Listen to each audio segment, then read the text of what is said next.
7th. When I was shuffling out the spread for you, I saw this image. So I'm looking at this guy. He's probably in his, I don't know, 30s, 40s. And he's at a blackjack table. So he's sort of like right here facing me. And it seems almost like I'm looking through the perspective of a blackjack dealer.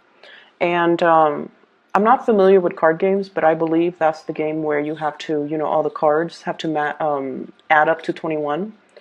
And you want to get closest to 21, as close to the number 21 as possible. And you're betting, and you're playing against the dealer pretty much. And I see this man, he's got like already 4 cards that are in front of him. And he's saying like, hit me. And then the dealer gives him another card. And it's still a small card. It might have been a 3 or a 4 that was dealt. And then he says, hit me again. And he says it again.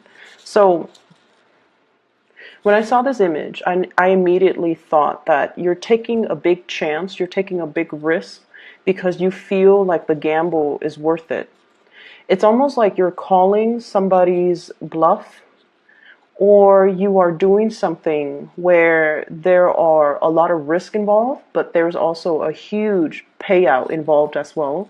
So you're kind of weighing out, these options. Like, if I don't do it, I would have gained nothing. But if I do it, there might be a little bit of a loss if I lose, but I could win really, really big if I do it. So if I take this risk, it will really pay out for me. So that's what it feels like. But the weird thing is, I didn't see any chips on the table. I didn't see any type of money being exchanged. So I don't feel like this is a monetary risk.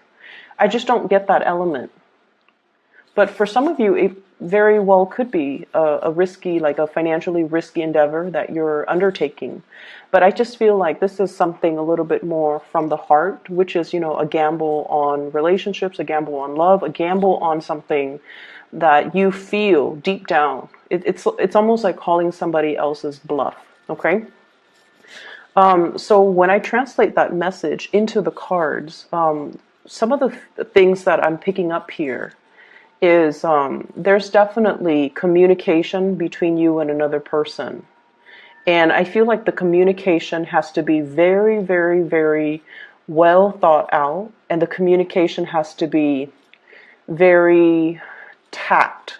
So it's almost like you're sitting there trying to communicate with another person. And I almost feel like this element, you guys are naturally very cautious to begin with.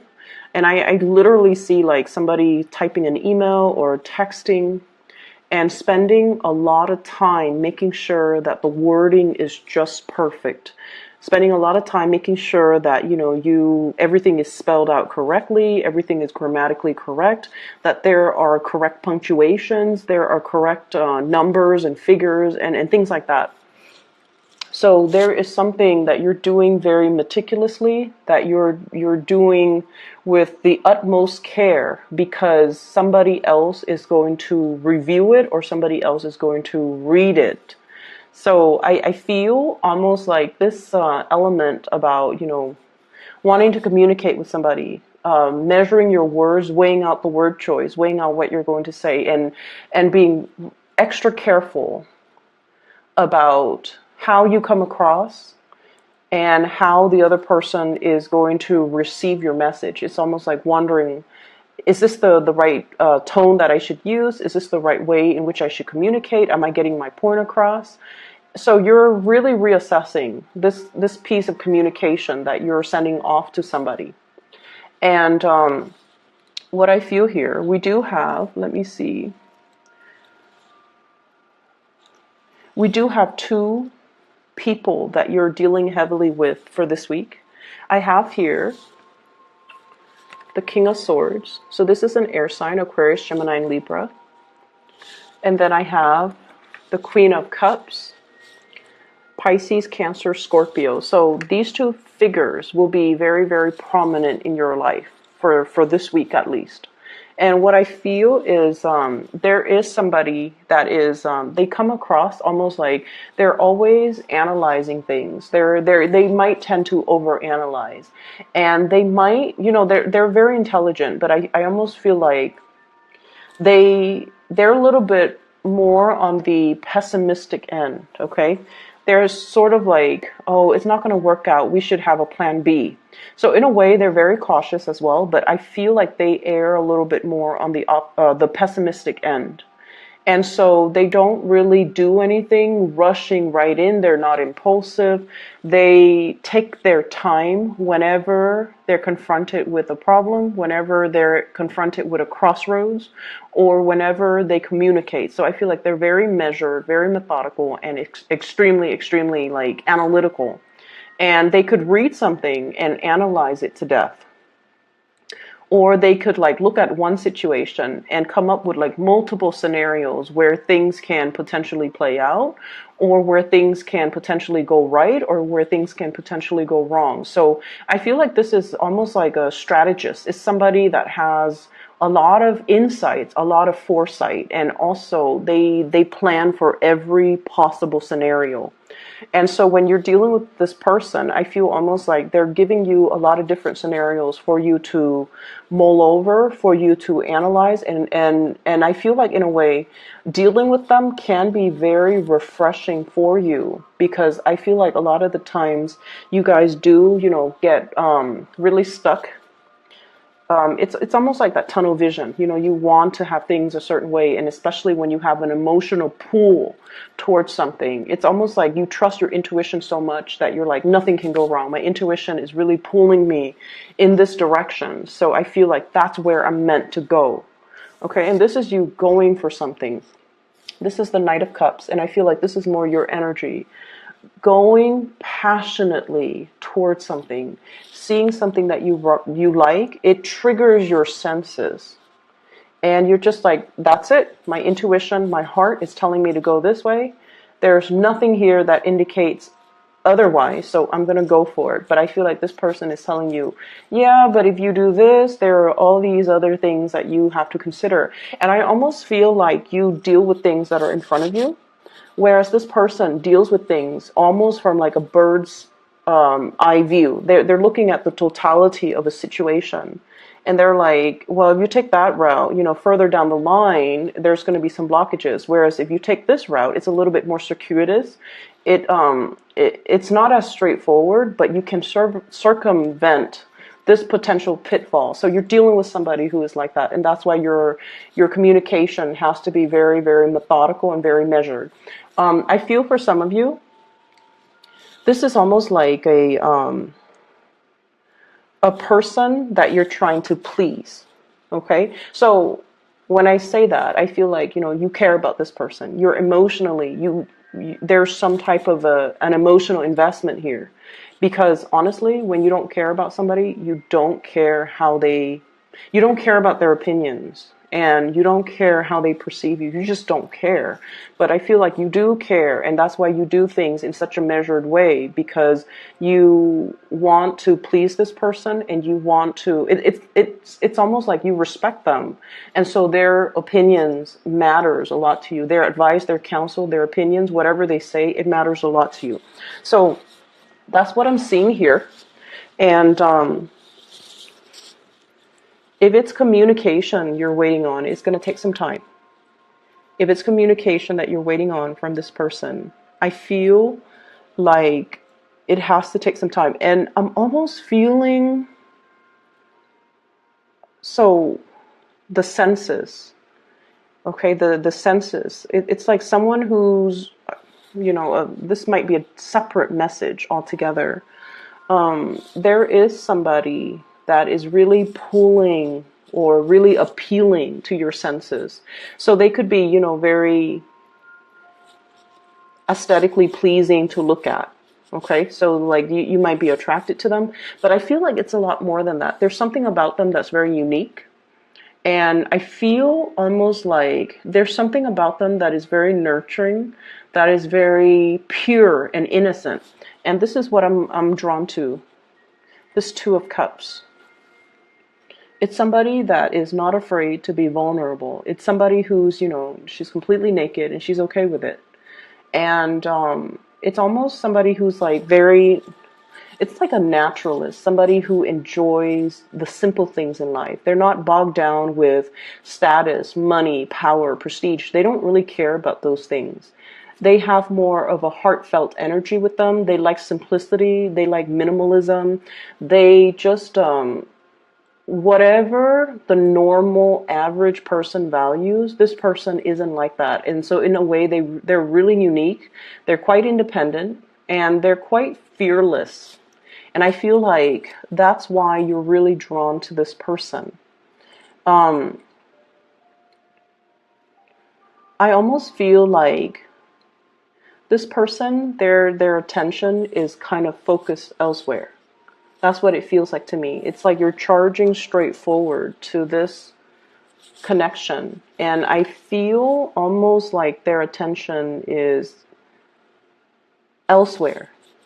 So if this is like somebody who is an ex, if this is somebody who is brand new in the picture, that is really striking your fancy, or you find yourself very attracted to them, I feel like it's going to take a big grand gesture of easily.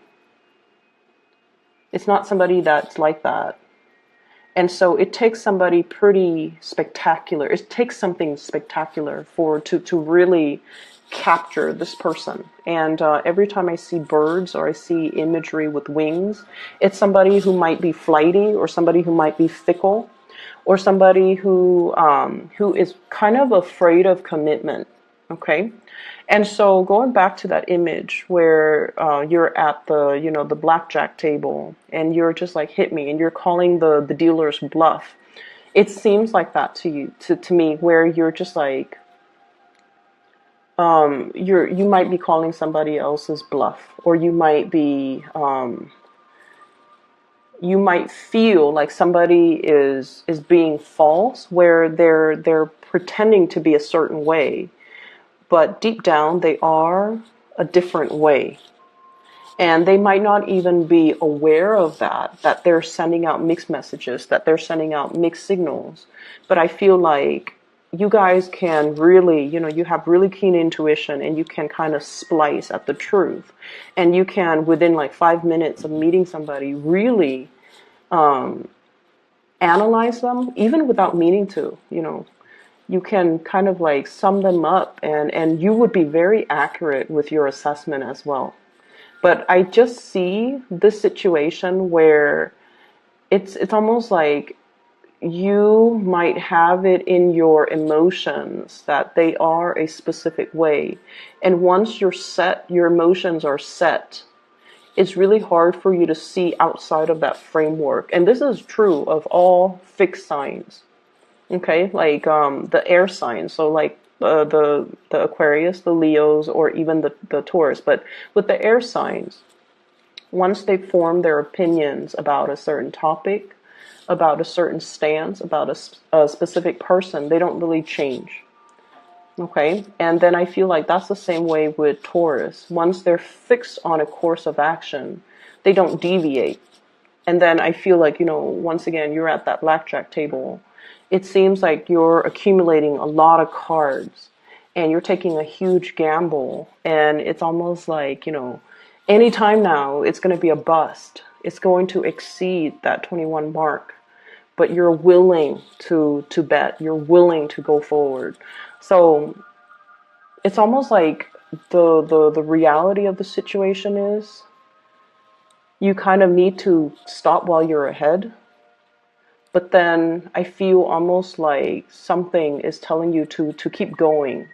And if this is a work situation, I would say be very, very careful about, trying to do something on your own. Having somebody to kind of step in, especially that strategist that's telling you, wait a minute, you've already like got 4 or 5 cards. Anytime now it's going to be a bust. So why don't you quit while you're ahead, or let me assist you. Let me give you a different strategy so that you can do it the right way. Okay. So A lot of the times too with Scorpios, I just feel like, you guys do have a lot of pride. And I feel like, you're generally very independent and very stoic. You like to be able to do things on your own. You value self-sufficiency, and you do value independence as well. You like to, test your capabilities, and you pride yourself on being able to be kind of like that expert in your field. And it's really hard for you to ask for help. It's very, very, I rarely see fixed signs asking for help. Okay. And this is not about, throwing yourself a pity party, or this is not about, blindly walking down a path where it's not going to pan out well for you. This is more about being smart, having a strategy.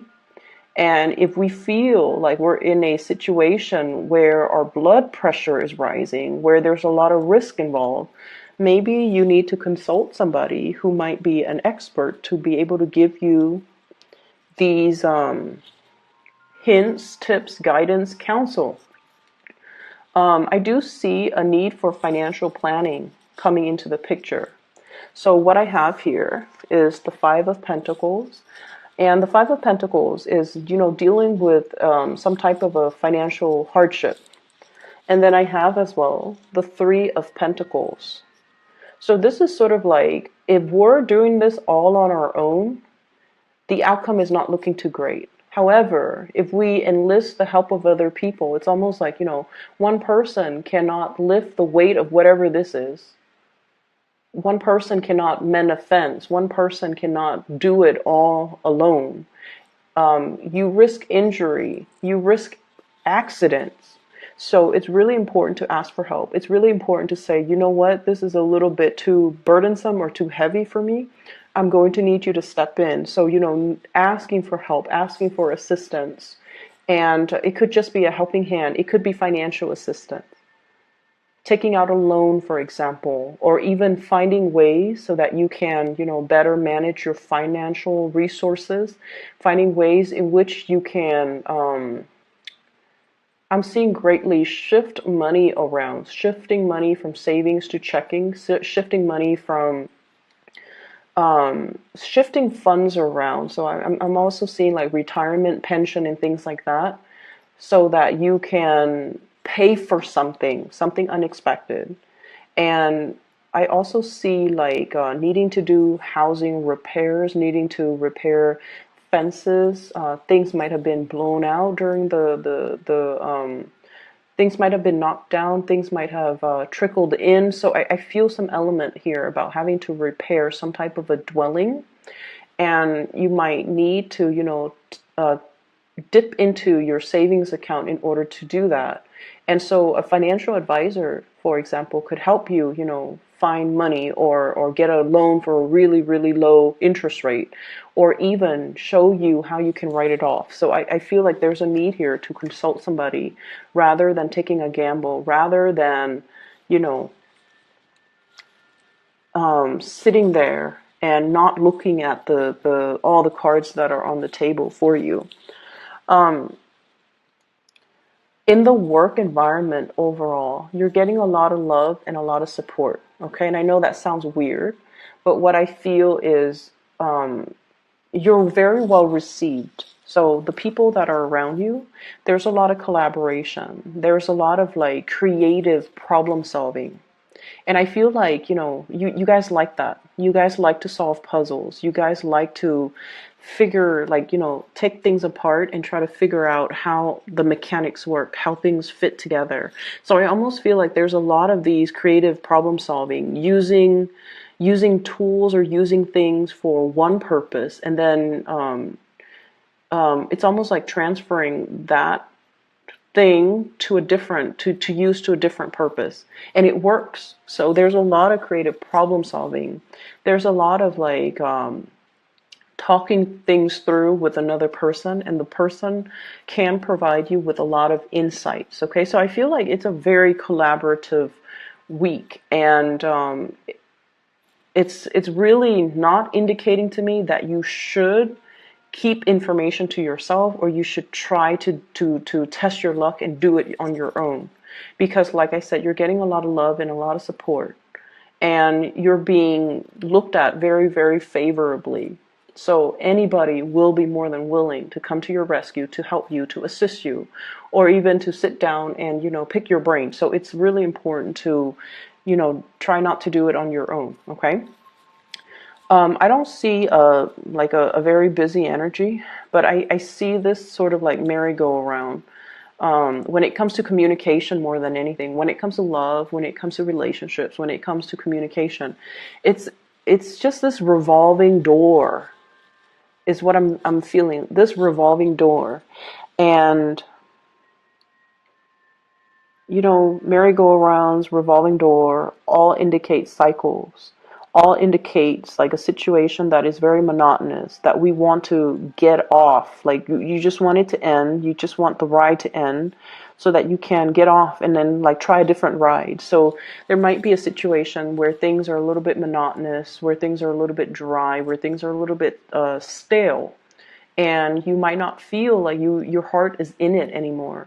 And then there's definitely another connection here, I feel, that's really pulling you in a different direction. Okay? But I just feel like you have to be a lot quicker when you act. That's what it seems like to me. What I have here, and these are two major arcana cards, so let me just talk about them. This is the Justice, and this is the Chariot. So both of these are major arcana cards. And what it's saying to me here is when something is right, it doesn't have to feel so hard, okay? When the balance in a situation, in a work environment, in a relationship, in any type of an interpersonal communication, if things are right, despite your differences, so let's just say, if you disagree with somebody, right? As adults, you both can talk about your differences, talk about your different beliefs, talk about, all the things that make you different without it being conflictual. And so if things become conflictual, and if it's, coming through from the other person, then it's because they're not emotionally mature enough to look at a situation as an adult. So if you disagree with something that they believe in, and then they take it as a personal attack on their belief system or on them, then it basically means they're not able to detach their ego from, their beliefs. And so you might need to kind of look at the maturity level of the person that you're with and try to assess whether or not they're on your same wavelength, okay?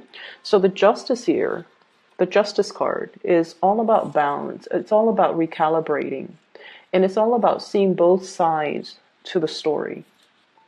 And this is, once again, that blackjack customer, the person at the blackjack table.